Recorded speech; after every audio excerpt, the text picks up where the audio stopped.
युक्रेनका मुख्य सहरहरूमा रुसी आक्रमण तेज। एक साता यता 2000 गैर सैनिकको ज्यान गएको युक्रेनको भनाई। यता रुसको भने युक्रेनी प्रतिनिधिहरूसँग दोस्रो चरणको शान्ति वार्ता गर्न आफू तयार रहेको प्रतिक्रिया। रुसले युक्रेनमा आक्रमण गरेको 7औं दिन बुधबार मस्कोले दक्षिणका बन्दरगाह सहरहरू लगायत महत्त्वपूर्ण निशानाहरूमा हमला तेज पारेको छ। एक साता यता 2000 गैर सैनिकको ज्यान गएको युक्रेनले बताएको छ। पूर्वी खार्किभ सहरमा निरन्तर रकेट आक्रमण तथा हवाई हमला भइरहेका छन्। ब्ल्याक सीको बन्दरगाह सहर खेअरसान कब्जामा लिएको रुसको भनाइ छ, तर त्यसलाई त्यहाँका मेयरले प्रतिवाद गरेका छन्। राजधानी कियवतर्फ निरन्तर रुसी फौजको ठूलो डब्बा अगाडि बढिरहेको छ। युक्रेनसँगको शान्ति वार्ताको दोस्रो चरण सुरु हुने रुसले बताएको छ। रुसले युक्रेनी प्रतिनिधिहरूसँग दोस्रो चरणको शान्ति वार्ता गर्न आफू तयार रहेको जनाएको हो। यसअघि युक्रेनी सीमा नजिकै बेलारुसमा भएको पहिलो चरणको वार्ता कुनै समाधान निकाल्न विफल भएको थियो। क्रेमलिनका प्रवक्ता डिमित्री पेस्कोभले रुसी प्रतिनिधि उपलब्ध रहेको बताएका हुन्। राष्ट्रपति पुटिनका सहयोगी भ्लादिमिर मेदिन्स्की फेरि पनि रुसका तर्फबाट प्रमुख वार्ताकार हुने विवरणहरूमा जनाइएको छ। युक्रेनी राष्ट्रपतिका सल्लाहकारले भने कुनै प्रगति हुनेबारे निराशा व्यक्त गरेका छन्। उनले युक्रेन आफ्नो अडानमा कायमै रहेको बताएका छन्। संयुक्त राष्ट्रसङ्घले रुसी फौजको आक्रमण युक्रेनमा विस्तार भइरहँदा करिब 9 लाख मानिसले युक्रेन छाडेको जनाएको छ। पोल्यान्डको युक्रेनमाथि आक्रमण थालिए यता 4,50,000 युक्रेनीहरू आफ्नो देश प्रवेश गरेका छन्। 1 लाखभन्दा बढी मानिसहरू हङ्गेरीमा पुगेका छन्। युक्रेनका राष्ट्रपति भोलोदिमिर जेलेन्स्कीले भने मानिसहरूको प्रतिरोधी क्षमताको प्रशंसा गरेका छन्। उनले रुसले बम र हवाई हमलाबाट आफ्नो देशलाई लिन नसक्ने बताएका छन्।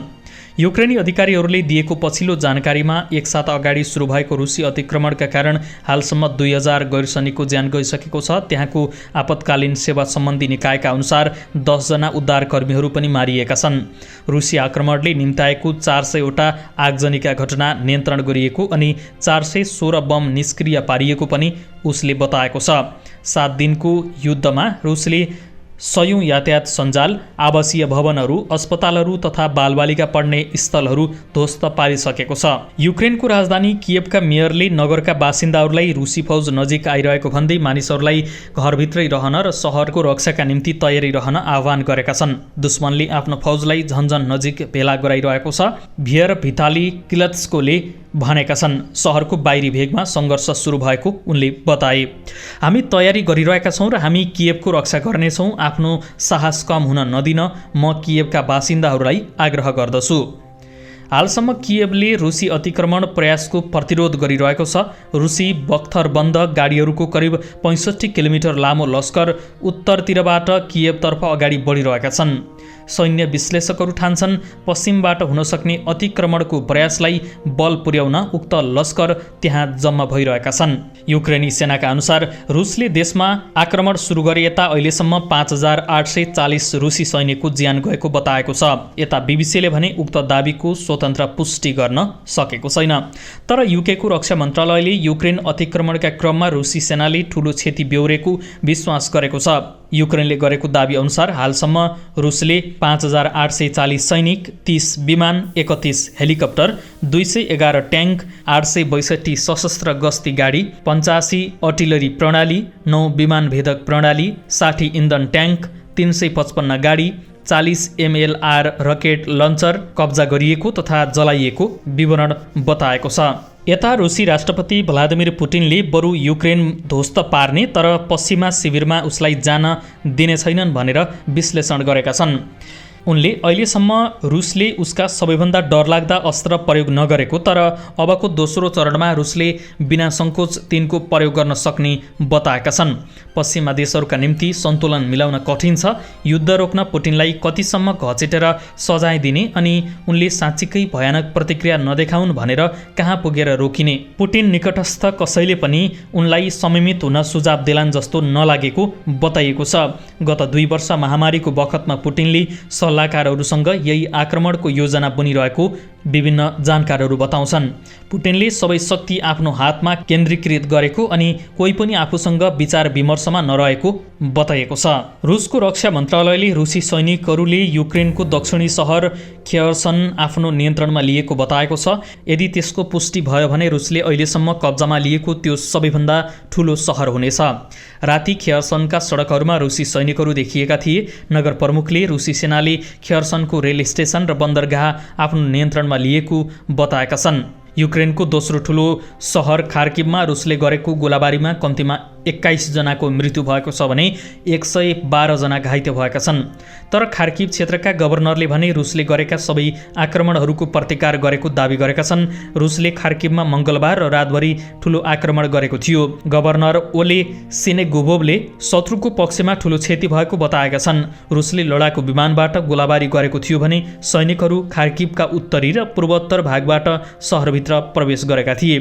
एउटा स्थानीय समाचार संस्थाका अनुसार खार्किभ स्थित क्षेत्रीय प्रहरी विभागको एउटा भवनमा रकेट आक्रमण गरिएको छ। युक्रेन सरकारका एक सल्लाहकारले टेलिग्राममा प्रेषित गरेको भिडियोमा एउटा भवनमा आगो लागेको देखिन्छ। एन्टन गेरासेन्कोका अनुसार उक्त आक्रमणपछि काराजिक विश्वविद्यालयमा पनि आगो लागेको छ। बीबीसीले उक्त भिडियोको स्वतन्त्र पुष्टि गरेको छैन।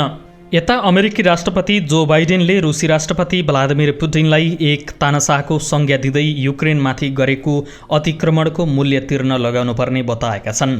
युक्रेनमाथि सुनियोजित र बिना उक्साहट आक्रमण गर्दा रुसी राष्ट्रपतिले गलत आकलन गरेको स्टेट अफ द युनियन सम्बोधनका क्रममा बाइडेनले बताएका हुन्। रुस अहिले हालसम्मकै सबैभन्दा धेरै एक्लिएको बाइडेनले दावी गरे। आफ्नो प्रशासनले अमेरिकी हवाई क्षेत्रमा निजी तथा व्यावसायिक सबै रुसी उडानमाथि प्रतिबन्ध लगाएको सम्बोधनका क्रममा उनले पुष्टि गरेका थिए। अमेरिकाले आफ्नो हवाई क्षेत्रमा निजी तथा व्यावसायिक सबै रुसी उडानहरूमाथि प्रतिबन्ध लगाएको छ। स्टेट अफ युनियन सम्बोधनका क्रममा अमेरिकी राष्ट्रपति जो बाइडेनले आफ्नो प्रशासनले प्रतिबन्ध लगाएको पुष्टि गरेका हुन्। युरोपेली देश तथा क्यानाडाले रुसी विमानहरूमाथि प्रतिबन्ध घोषणा गरेपछि अमेरिकी निर्णय बाहिर आएको हो। राष्ट्रपति बाइडेनले पछिल्लो कदमले रुस थप एक्लिने र उसको अर्थतन्त्रमाथि अझ दबाव सिर्जना हुने बताए। रुसी मुद्रा रुबलको मूल्यमा र सेयर बजारमा 30देखि 40% गिरावट आइसकेको उल्लेख गरेका छन्। रुसले युक्रेनमा अब लक्षित हमला गर्ने चेतावनी दिएकै दिन टेलिभिजन टावरमाथि प्रहार गरेको छ। रुसी क्षेपणास्त्र हमलाहरूमा अरू 5 जना घाइते भएका छन्। आक्रमणपछि टेलिभिजनका केही प्रसारण रोकिन पुगेको विवरणमा जनाइएको छ। आक्रमणबाट टेलिभिजन टावर नजिकै रहेको यहुदी नरसंहारका पीडितहरूको सम्झनामा बनाइएको एउटा स्मारकमा समेत क्षति पुगेको छ। ठूलो विस्फोट भएको र टावरबाट धुवाँको मुस्लो निस्किरहेको भिडियो फुटेजमा देख्न सकिन्छ। आक्रमणले टेलिभिजन टावरलाई नै निशाना बनाएको वा नबनाएको विषयमा स्पष्ट हुन सकेको छैन। आक्रमण पश्चात पनि 380 मिटर अग्लो टावर ठडिरहेको अवस्थामा छ। हमलापछि सामाजिक सञ्जाल ट्विटर मार्फत प्रतिक्रिया जनाउँदै युक्रेनी विदेश मन्त्रालयले रुसी अपराधहरू आफ्नो बर्बरता देखाउन कतै पनि नरोकिने गरेको जनाएको छ। यसअघि युक्रेनी रक्षा मन्त्री ओलेस्की रेन्जिकोभले रुसले सञ्चार सेवामा अवरोध उत्पन्न गराउने र युद्धमा युक्रेनको तर्फबाट आत्मसमर्पण गरिएको भन्ने मिथ्या खबर फैलाउन योजना बनाइरहेको बताएका थिए। यसैबीच युक्रेनी कियेभ स्थित एउटा गोप्य बङ्करबाट पश्चिमा सञ्चार माध्यमसँग कुरा गर्दै राष्ट्रपति भलोदिमिर जेलेन्स्कीले युक्रेन अझै बलियो भएर लड्ने बताएका छन्। यद्यपि रुस विरुद्ध जारी लडाईँको सामना गर्न युक्रेन एक्लैलाई गाह्रो हुने उनले उल्लेख गरेका छन्। रुसी अतिक्रमण विरुद्ध उभिएपछि देशभित्र एक नायकका रूपमा उदाएका राष्ट्रपति जेलेन्स्कीले लडाईँ रोकिए मात्रै युद्धविराम सम्बन्धी वार्ता गम्भीर हुन सक्ने CNN र समाचार संस्था रोयटर्ससँग भनेका छन्। अवस्थ युद्धको विषयमा हामीले यहाँहरू समक्ष महत्त्वपूर्ण सूचनाहरू प्रदान गर्दै आइरहेका छौँ। आज हुने विभिन्न हमलाका सूचनाहरू प्राप्त गर्नको लागि हामीसँगै रहनुहोला। अहिलेलाई भने बिदा हुन्छौँ। नमस्कार।